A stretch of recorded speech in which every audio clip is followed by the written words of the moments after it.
It's one of the Allies' most feared and lethal killers of World War II. An aircraft with a sting in its tail and a 2-ton bomb load.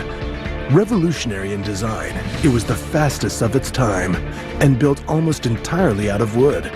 It took the fight to the enemy's door and swept across Europe. The Mosquito, a legend in its own lifetime. Next on Modern Marvels.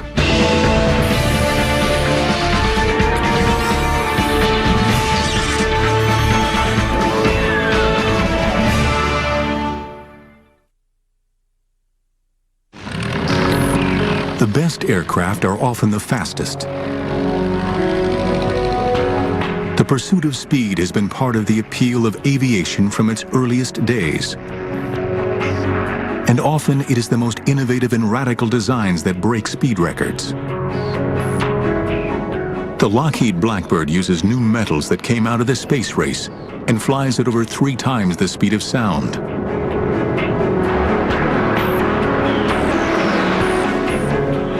Throughout the 1930s, one company in Britain was also obsessed with speed, and it was one man's dream to use a radical material to build the fastest aircraft in the world. The material was wood, and his name was Geoffrey de Havilland. He was so very determined. Anything he wanted to do, he got on with it and did it. A real leader of people, not by driving them, but leading them from the front. As early as the 1930s, de Havilland knew that lightweight wooden aircraft were the key to greater speeds. In 1934, his twin-engine Comet won the London to Melbourne, Australia air race. With speeds of over 200 miles per hour, the aircraft flew halfway around the world in just 77 hours. A ship would take 4 weeks. From his experience building the Comet, de Havilland visualized building a super-fast, high-precision bomber.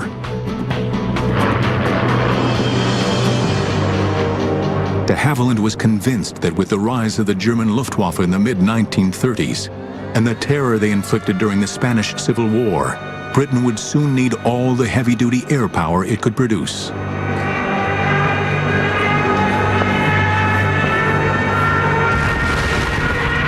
It took the British quite a while to realize that the Germans had innovative designs, monoplane fighters, but more importantly, they had medium bombers that were being developed, and they had, in effect, tested them in the Spanish Civil War from 1936 onwards. It's a huge wake-up call. At the time, the British Air Ministry believed that the future of bombing lay in huge, heavily armed conventional bombers, such as the Lancaster and Halifax. Radical new designs of lightweight aircraft were ignored. But Geoffrey de Havilland was not deterred and continued working on designs for his new bomber. His goal was to construct a cheap, easy-to-build aircraft powered by 2 Rolls-Royce Merlin engines. It would have no guns, no armor plating, could carry up to 4,000 pounds of explosive, and reach a speed of nearly 400 miles per hour, faster than any other aircraft in the world. But the most amazing concept was to build a warplane made entirely of wood. The aerodynamicists and the military men at that time ridiculed the idea, asking, how can you build a modern bomber out of wood? How would it carry bombs? And how would it protect itself? But de Havilland was prepared to answer. It wouldn't need to protect itself. Its defense would be speed. As for strength, pound for pound, timber has similar structural properties as aluminum and steel. There's a shortage in Britain in the late 1930s of metal workers, of people skilled in the new technologies of fighter airplanes, of bomber airplanes. What you did have, though, was a nation of cabinet builders, of woodworkers, of individual small craftsmen. But more importantly, you can actually mobilize all of these people to build it, and you can make it, in effect, a cottage industry. September 1939. With war breaking out in Europe, de Havilland is at last given the green light to build a prototype aircraft. Immediately, the de Havilland design team goes into overdrive. Led by Ronald Bishop, they move into a 17th century manor house called Salisbury Hall. This remote house was chosen to keep the new aircraft away from prying enemy eyes.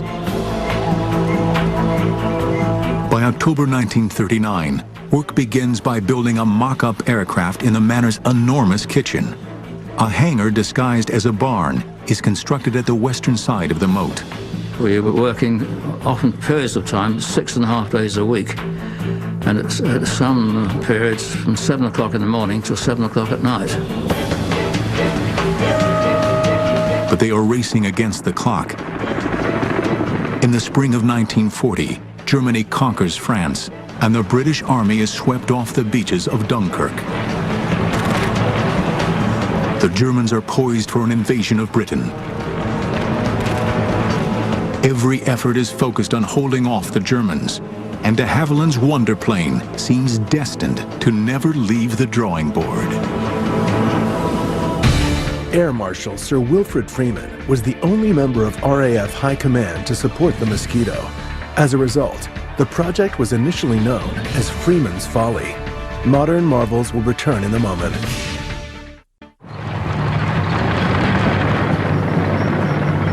June 1940, the German army has advanced to the shores of the English Channel and is getting ready to invade Britain. In just 6 months, the Nazis have conquered Poland, Norway, Denmark, Belgium, and France.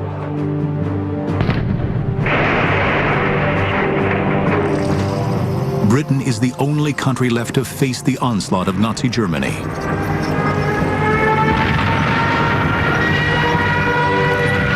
With Britain fighting for its life, priority is given to production of existing types of combat aircraft.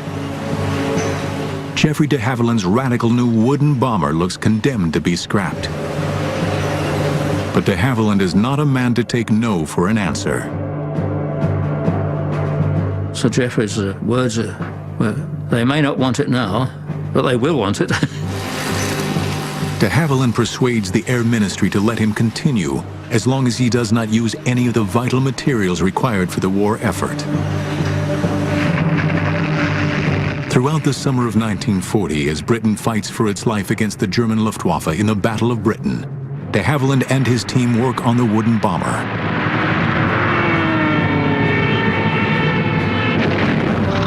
Finally, in December 1940, the aircraft is ready to be shown to the men from the ministry. It is called the Mosquito. De Havilland has done the impossible. Using scraps from the British military machine, he created the fastest aircraft in the world. We knew it would fly. We were absolutely confident it would. And the question is how much better than the Spitfire it would be. Of course, we said it would be. And it was. 20 miles an hour faster. The Air Ministry is so impressed with its performance that they place an order for 150 Mosquitoes. It is an amazing contract for an untried and untested aircraft. It's almost an impossible task. It's a wonderful thing to change from, they don't want it, and so give us more and more. But de Havilland's vision of construction answers the call, enabling the Mosquito to be built in vast numbers. A plan that is as simple in practice as it is visionary in conception. The aircraft would be built like a model plane, with wood, plywood, glue, and screws. Over 400 companies around Britain with wood craftsmen would make the various sections. The fuselage would be built in 2 halves before being bonded together. The wing would be assembled in one piece and then transported to the main factory for the final assembly. In all, over 6 tons of wood and nearly 50,000 brass screws are used in each aircraft. At 40 feet long, with a wingspan of 54 feet, a legend is born. With a speed of 400 miles per hour, faster than any aircraft in the world, the Mosquito is ready to do battle. The RAF views this plane as too valuable to let just anybody fly it. Only the most experienced crews are selected. But for many of these men, the Mosquito, powered by its two mighty Merlin engines, is unlike anything they had ever flown before. The purr of a Merlin is something to experience. It really is. And then we taxied out and took off. There you were. You suddenly look at the altimeter. The 1 minute you were down at 1,000 feet, next minute you're up at 30,000. She would climb at 2,500 feet a minute, and that was really going some. You had to get into a jet to fly anything faster than that. If you started to mishandle her, pushing and pulling, in no time at all you would over control, and she would be like a mosquito. She would sting you. In July 1941, the first Mosquitoes to go into service are delivered as photo reconnaissance units. It has taken just 22 months from the first drawings to delivery. Unarmed, bristling with up to 5 cameras, these aircraft are soon sweeping all over Europe, evading anti-aircraft guns and German fighters. The Germans have nowhere to hide. Nothing is safe from the Mosquito's prying eyes. Photo reconnaissance was vital. We're talking the days before satellites, the days when human intelligence on the ground was limited. It was difficult to get back good information. Before every single bomber command raid over enemy targets, they had to take pictures of the targets, and in fact had to report the weather as well. So the Mosquito was an ideal aeroplane for that. In fact, you could say probably it was the best aircraft for this. But it is as a bomber that the Mosquito comes into its own. During the early part of World War II, bombing was a case of hit or miss. Aircraft flying at 16,000 feet would drop their bombs in huge numbers, relying on luck, weather, and flying skill to hit their targets. But in 1942, the Mosquito bomber version changes all that. Relying solely on speed and height to outrun the enemy fighters, Mosquitoes can drop their bombs with pinpoint accuracy. Soon, Mosquitoes with their payload of 4,000 pounds are an integral part of bombing missions. But the Mosquito is even more deadly once the pilots perfect the art of fast, low-level daylight raids.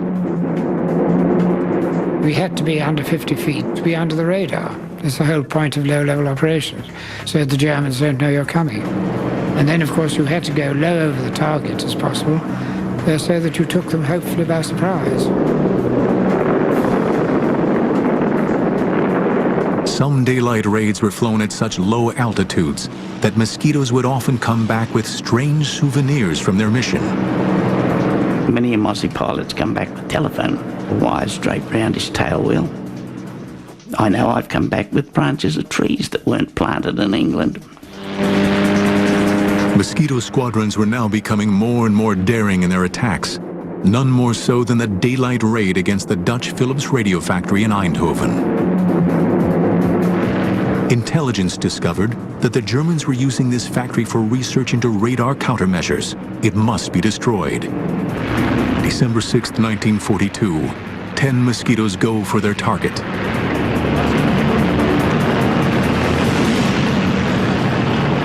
We went low level down the Scheldt estuary into Holland. And then just then we were approaching a place I called Turnhout.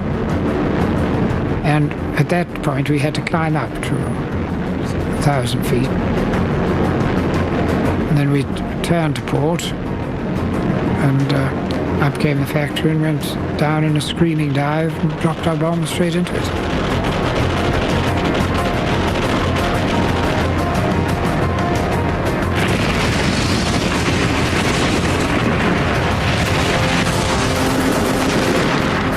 Racing for home, the Mosquitoes are caught in German anti-aircraft fire, or flak.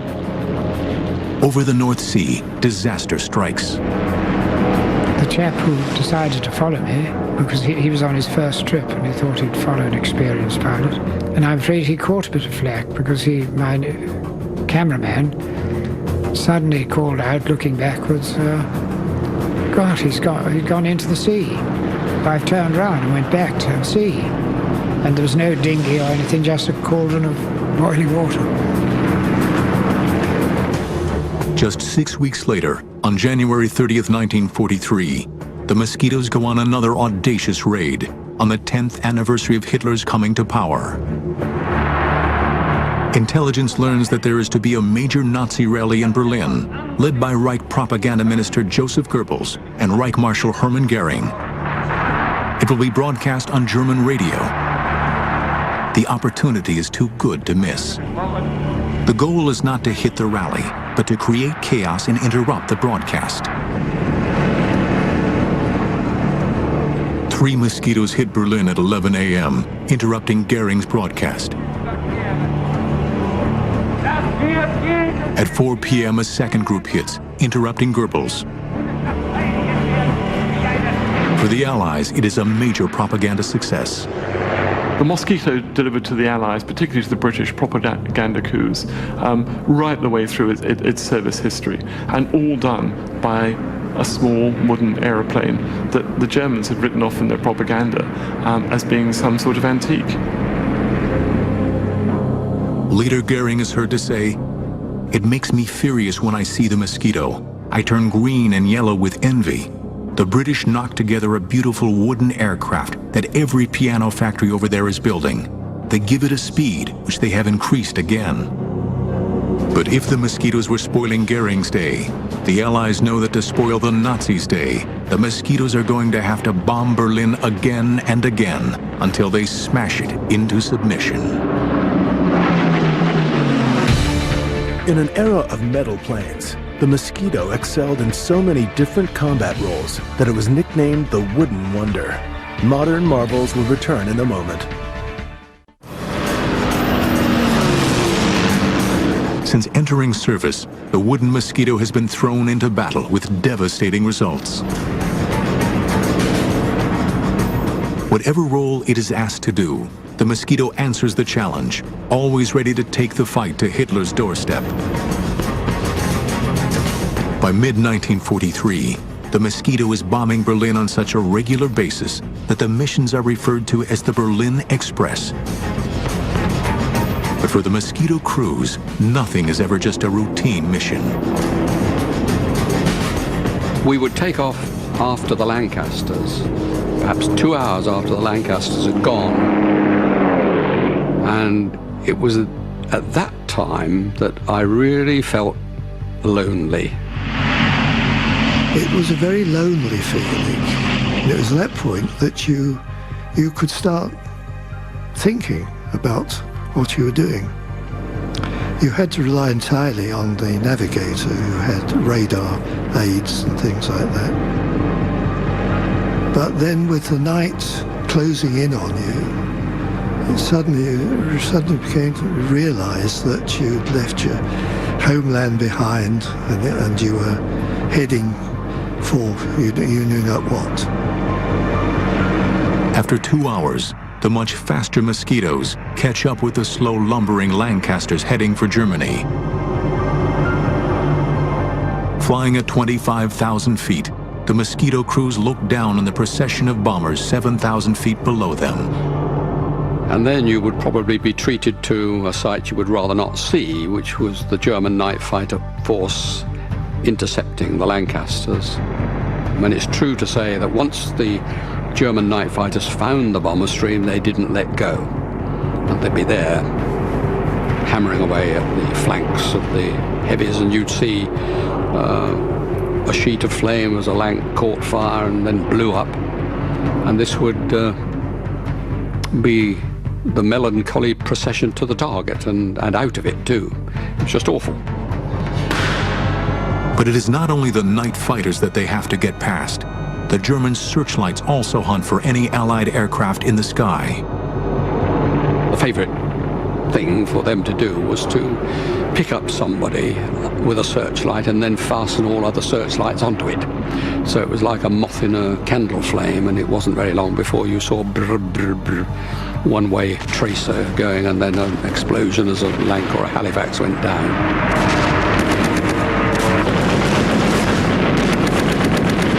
Suddenly, the most frightful glare suddenly hit the cockpit, and this blinding light, and I realized what it was, but at the same time, this bloody tracer came shooting past.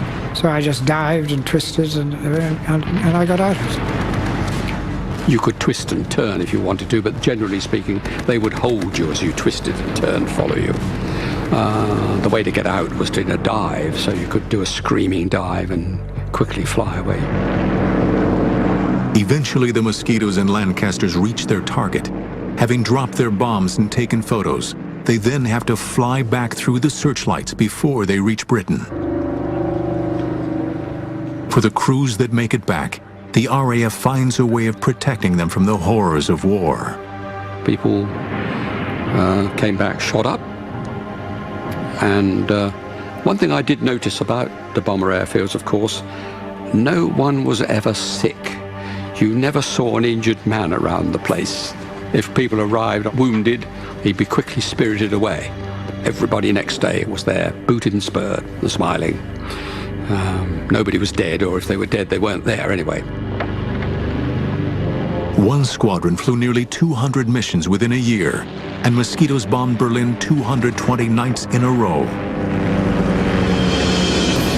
By early 1943, a bigger, badder version of the Mosquito comes into service, the fighter and night fighter Mosquito. Now armed with 4 .303 caliber machine guns, it can lay down a devastating storm of shells. During early trials, it was found that the flash of the guns was so intense that it momentarily blinded the crews. Modifications were made, and because of the grouping of the guns in the nose, Mosquito pilots now have a terrific concentration of massive firepower. Soon these first night fighters are in action, and with their new radar guidance systems are wreaking havoc on German bombers. The timing couldn't be better. In June 1944, a new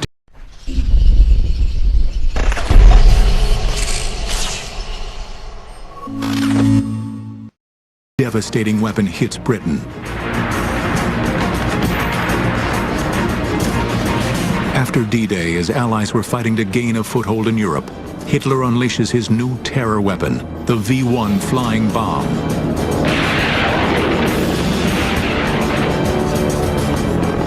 Flying at nearly 400 miles per hour, equal to the Mosquito's speed, and packed with high explosive, the V-1s are aimed at London. Once they've exhausted their fuel, they crash down on an unsuspecting target. Destroying these fast-flying bombs was a dangerous task. Quickly, Mosquito pilots devise ways to take these terror weapons out of the sky. They would try and get some height and then swoop down on it and shoot it with cannon. But obliterating a terror weapon could be life-threatening in more ways than one, as one pilot found out. And he squirted at it with his cannon, but he was a bit too close and it flew to bits. And a bit of it came in through the front and pierced the dinghy that Heat was sitting on. It inflated in the cockpit, so up he came off his seat and up towards the roof. But he was very fortunate. He always carried a dagger down his boot. I don't know if he wanted to fight his way out of Germany, perhaps. He produced the dagger, stabbed the dinghy, and down it went, and he got home. When I heard the story, I was absolutely terrified, and I always carried a knife down my own boot after that, just in case. While the fighters were attacking the V-1s in the air, their photo recon brothers are scouring France and Belgium, hunting down their launch sites.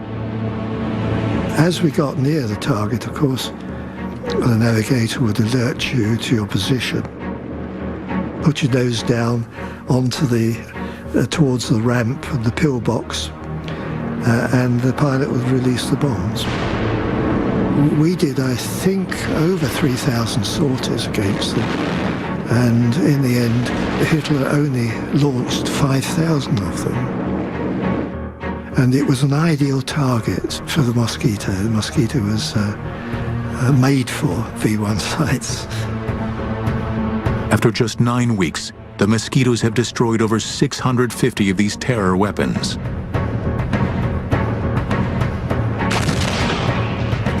But the Nazis are not beaten and are fighting as ferociously as ever.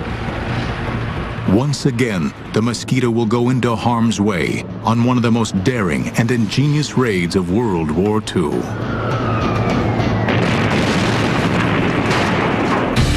During World War II, the Mosquito was produced in England, Canada, and Australia. The versatile aircraft served in Europe, the Middle and Far East, and on the Russian front. Modern marvels will return in a moment. By 1944, the Mosquito, affectionately known by everybody as the Mossy, has become the RAF's favorite aircraft. As a supreme bomber, fighter, and reconnaissance aircraft, it is used in almost every theater of war. From its early days, Coastal Command has used Mosquitoes as a vital weapon against harbors, shipping, and vicious German U-boat packs. But by 1944, it has a bigger sting in its tail. Called the Tsetse Mosquito, this aircraft carries a Mullen 6-pound cannon with a kick like a mule. Rate of fire was about 1 every 2 seconds. You could fire it separately, and that's an automated one, 1 every 2, or you fired it yourself, carrying 24 rounds.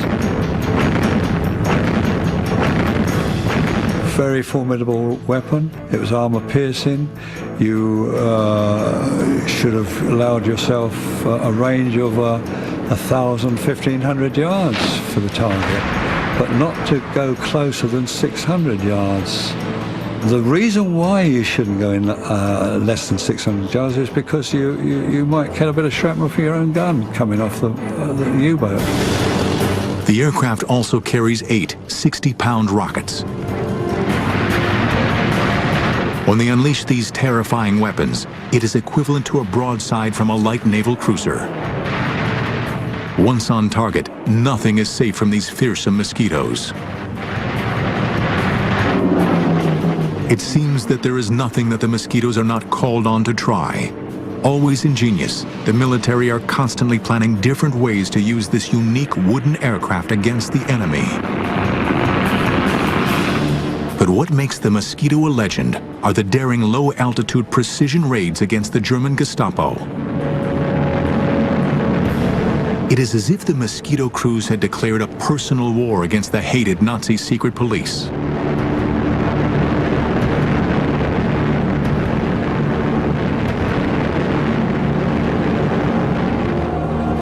Since the early 1940s, the French resistance network has been a major thorn in the side of the German occupation. Its aim was to sabotage the Nazi war effort. By 1944, hundreds of these resistance fighters are imprisoned at the notorious Amiens prison in northern France. Word reaches the Allies that on February 19th, 200 French men and women would be executed. An ingenious plan is hatched. Mosquitoes will bomb the walls surrounding the prison so that the resistance fighters can escape. It is called Operation Jericho.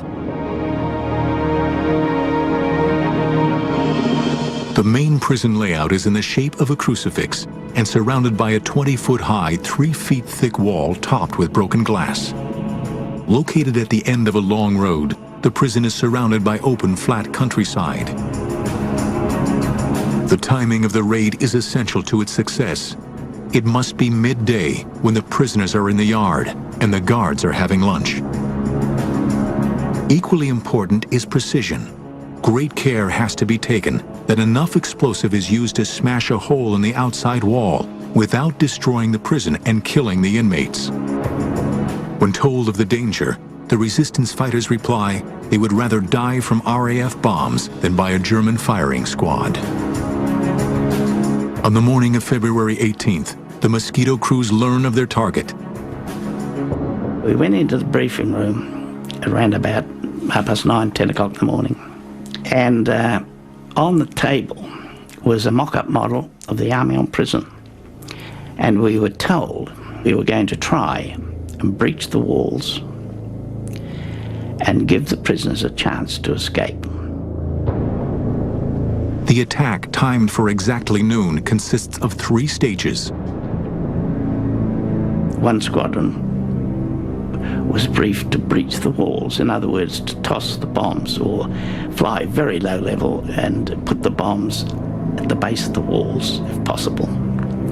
The second squadron were to come in at 12:02 when the guards had gone to lunch and bomb the dining hall, mess hall, anything they could lay their hands on to keep the guards under control. In case of the first squadron not breaching the walls completely, or the second squadron not doing the guards' quarters, etc., then the third squadron would bomb the whole prison. As the crews wait for takeoff, it looks as if the raid might be called off. The weather has closed in, and all aircraft are grounded. It was very, very bad weather, low cloud and sort of spitting snow, do you know what I mean? Very low cloud. And we didn't think it would go on. What the Mosquito crews do not know is that the French resistance have sent a coded message: strike now or never, execution's imminent.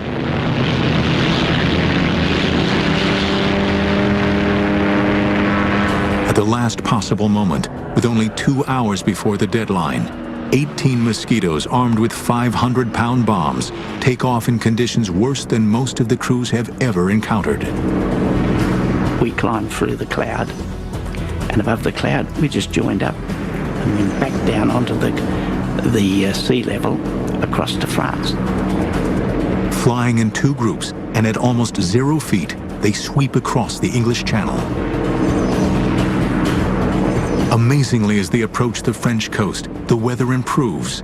It seems that luck is on their side. When we got to France, it was covered in snow, of course, but it was clear.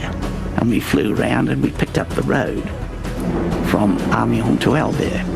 Long, straight road. And we settled down for the run-in.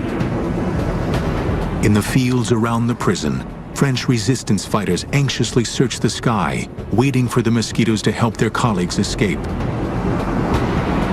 We could see the prison ahead. And we got down very, very low indeed. And we were coming down to around about 190, 180 knots. With only minutes to go, and with the Germans completely unaware, the Mosquitoes approached the prison. We opened our bomb doors about a mile from the prison, flying at about 10 to 15 feet. And we had to pull up to go over the walls. We let our bombs go, and they went through the base of the wall. I turned to starboard, and as I looked down, I saw the startled face of the machine gunner in the little cupola on top of the prison. We looked at each other, I suppose, and then I was down onto the deck in loose formation following the wing commander. The raid is a success, and the Mosquitoes have pulled off an amazing feat of courage. 255 prisoners escape, but 37 are killed in the attack, along with 50 German guards. The Gestapo retaliate. 260 prisoners are killed in reprisal. But the raid is a wake-up call to the Germans. As far as I can see, this was a brilliant piece of precision bombing. The first flight took out the walls, blew in the doors, allowed people to escape. The second flight took the walls down. In fact, they didn't need the third flight. I think it was a startling success because it would have demonstrated to the Germans that the Royal Air Force could place bombs wherever they wanted to across occupied Europe. The Mosquitoes continue to carry out their unique style of war against the Germans. They operated deep inside occupied Europe. Using technology that was years ahead of its time, they hunted down the Nazis. No one was out of their reach. At the end of World War II, the Mosquito had the lowest loss rate of any aircraft in the Royal Air Force Bomber Command. Modern marvels will return in a moment.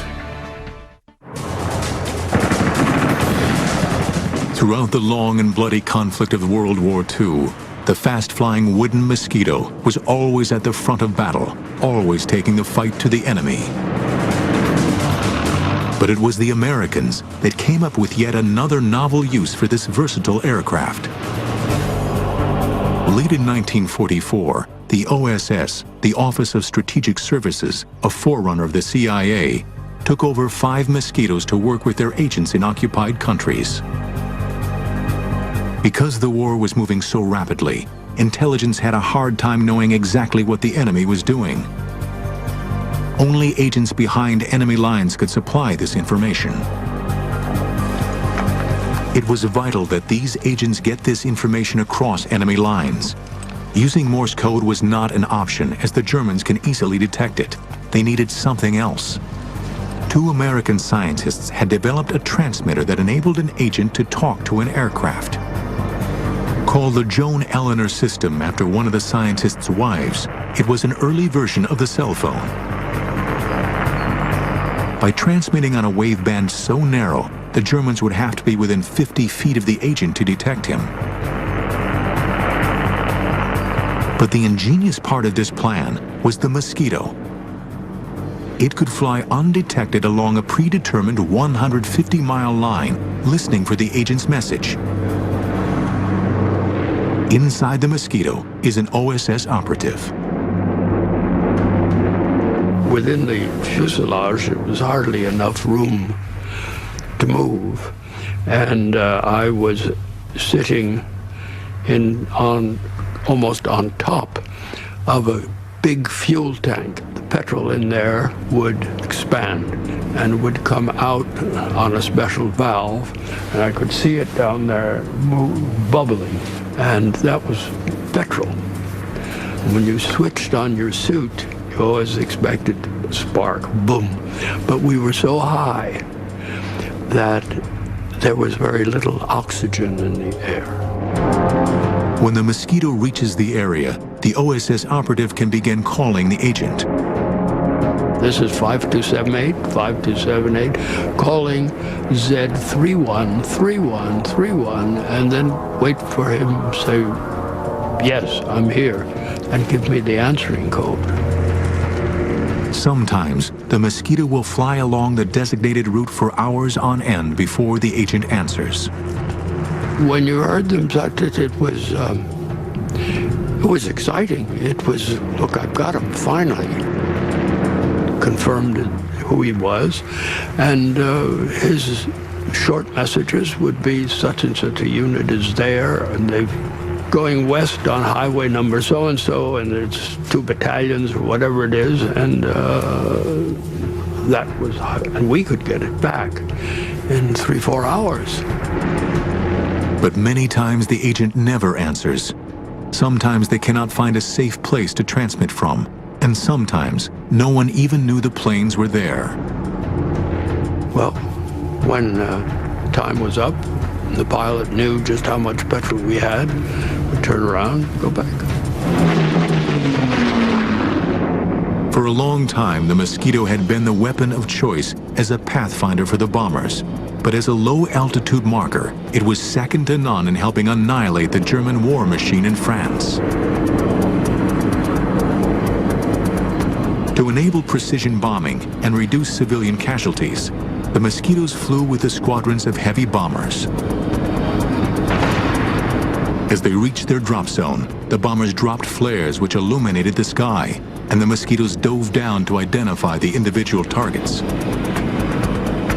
So 4 of you were coming in, and the rule was that the first one who saw it called tally-ho, just that. You then positioned yourself and dived on one end of the target. And when you judged that you were at the right position above the ground, which was probably at about 1,000 feet, you were coming down at quite a speed after all, you pressed the button and away went 4 500-pound markers, and down they went, and made a great blob of red on the ground. You got the hell out of it. Only when the target was ringed in red marker bombs did the leader call up to the oncoming bombers.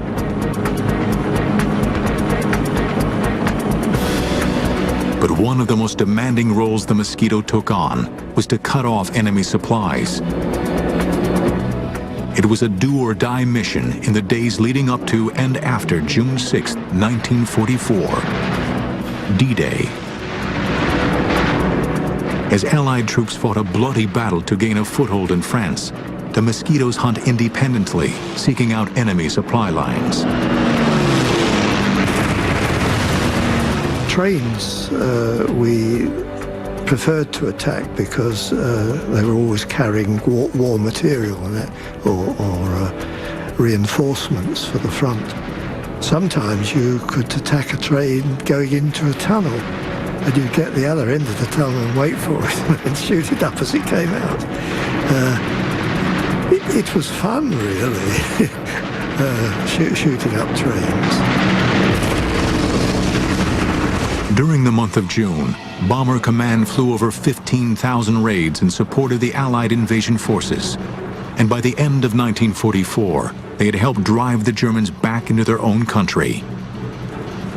Finally, on May 2, 1945, 2 days after Hitler's suicide in Berlin, 126 Mosquitoes took part in the last raid of the war in Europe, their target, the German port of Kiel. Within 2 hours, the city was reduced to rubble, a grim legacy to the destructive power of the wooden wonder. The aircraft that was initially greeted with scorn proved to be no joke. It was one of the most feared and lethal killers of World War II. Over 7,700 were built, and over 40 different versions had served in all theaters of World War II. To the men who had flown it, the Mosquito was second to none. It was a love affair, and I thought, well, when I finished flying, that was it. I never flew another aircraft again after the Mosquito. Never. It's wrong, really, to say it was a legend, because the legend suggests it wasn't real, and the Mosquito was certainly reality.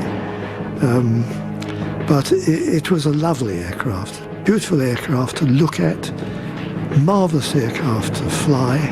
Well, in many cases saved my life, but I mean, I think the Wooden Wonder, it's been used before, but I think the Wooden Wonder really sums it up. It was.